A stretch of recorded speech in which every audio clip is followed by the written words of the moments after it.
Assalamualaikum warahmatullahi taala wabarakatuh. Kembali lagi bersama saya di Dadan Hamdan Channel.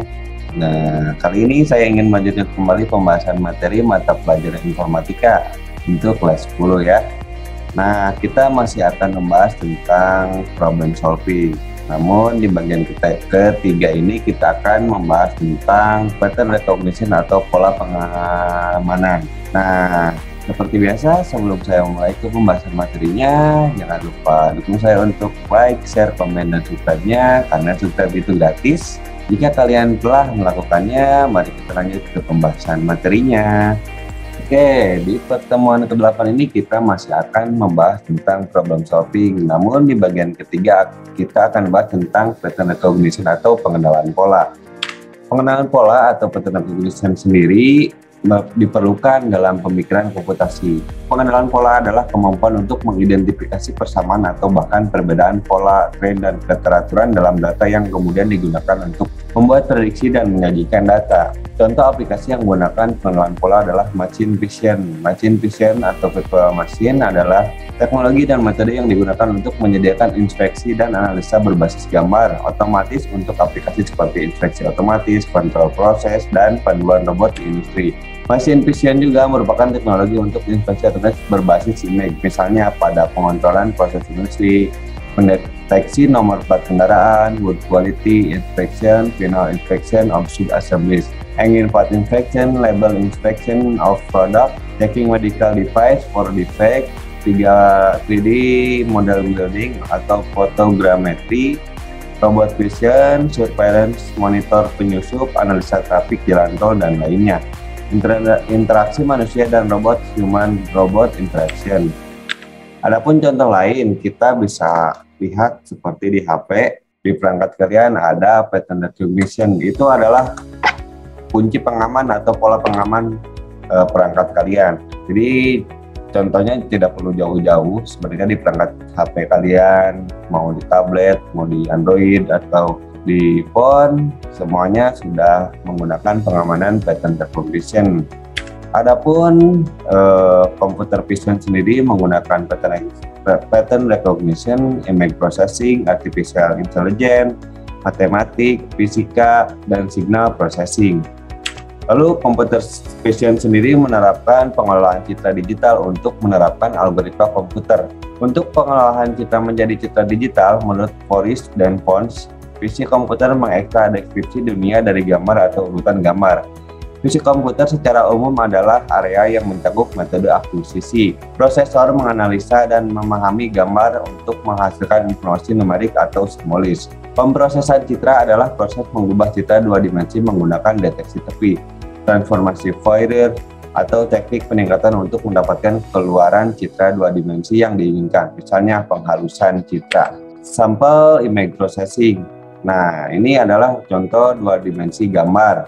Gambar diproses menjadi RG detection, Fourier transform, enhancement, etc. Nah, baru dikeluarkan kembali menjadi dua dimensi gambar. Gambar proses image processing sumber dokumen pribadi. Setelah image diperoleh lalu diproses, metode machine vision antara lain staging atau registrasi menggabungkan gambar dua dimensi atau tiga dimensi yang berdekatan. Kedua, penyaringan atau screening, misalnya penyaringan morfologis. Yang ketiga, thresholding. Thresholding dimulai dengan pengaturan atau penentuan nilai keabuan yang berguna untuk langkah-langkah selanjutnya. Nilai ini kemudian digunakan untuk memisahkan bagian-bagian gambar dan terkadang mengubah bagian manapun dari gambar menjadi hitam putih tergantung apakah nilainya di bawah atau di atas nilai skala abu-abu. Keempat, penghitungan piksel. Menghitung jumlah piksel terang atau gelap. Segmentasi memecah citra digital menjadi segmen-segmen untuk menyederhanakan penyajian citra dan atau mengubahnya menjadi sesuatu yang lebih bermakna dan lebih mudah dianalisa. 6. Lukisan. Ketujuh, deteksi tepi, menentukan tepi objek. Kedelapan, menganalisa warna. Gunakan warna untuk mengidentifikasi bagian atau produk, dan item untuk menilai kualitas warna dan menggunakan warna untuk mengisolasi fitur. 9. Penemuan dan manipulasi gumpalan. Memeriksa gambar untuk gumpalan diskrit dari piksel yang terhubung. Misalnya, lubang hitam di objek abu-abu. Sebagai penanda gambar, gumpalan ini sering mewakili target optik untuk permesinan, penangkapan robot, atau kegagalan manufaktur. Pengenalan pola termasuk pencocokan template, menemukan, mencocokkan, dan atau menghitung pola tertentu.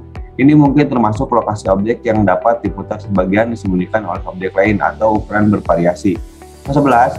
Pembacaan barcode atau data matik dan dua dimensi barcode.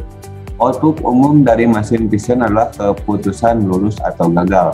Aplikasi terbaru HP termasuk sistem industri HP dan robot vision, di mana robot dapat melihat menggunakan kamera dan unit pendukung dalam bentuk sensor dan kontrol berkecepatan tinggi.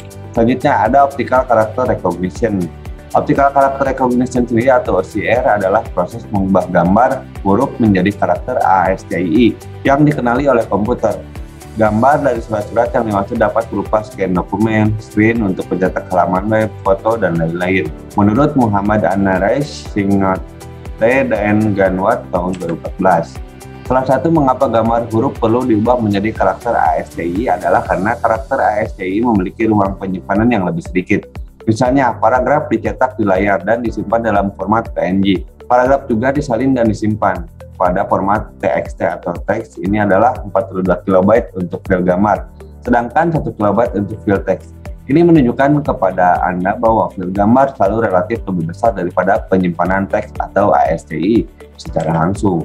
OCR sendiri adalah sistem yang sudah lama dikembangkan. Pada tahun 1914, Emanuel Goldberg mulai mengembangkan sistem OCR yang bekerja untuk telegram dan pembaca untuk orang tunanetra. Sistem OCR terus berkembang untuk mencapai presisi yang lebih baik, bahkan dalam situasi di mana karakter sulit untuk diidentifikasi. Aplikasi OCR sendiri memungkinkan komputer untuk melakukan pemrosesan tambahan, misalnya terjemahan bahasa asing, pencarian, sistem pembaca otomatis untuk tunanetra, entry data, pengenalan karakter seperti plat nomor, tes CAPTCHA, atau masalah teks lainnya. Hasil OCR dapat disimpan dalam format ASCII, tetapi dalam kasus tertentu perlu menyimpan desain layout adalah penempatan paragraf, margin, dan lain agar sama persis dengan gambar yang diproses.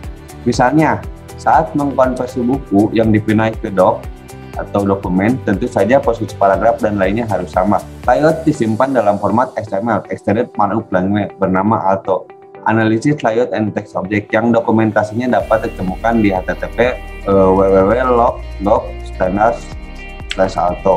Nah, inilah contoh pemanfaatan teknologi optical character recognition atau OCR.